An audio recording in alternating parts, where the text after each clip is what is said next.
Нет ничего лучше, чем быть в сухих, так сказать, башмачках. Все, ноги сухие, тепло, хорошо.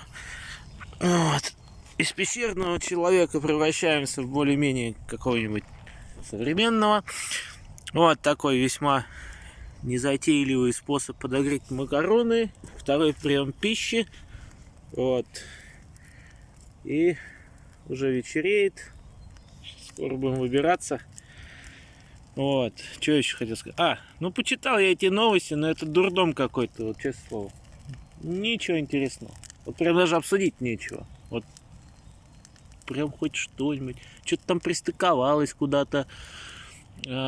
Потом что-то там какие-то изменения в приеме учеников там в школу. Вообще ничего интересного. Вот. Ну, зато парад победы скоро. Хотя такая, знаете, запоздалая версия 2.0. 24 июня, да?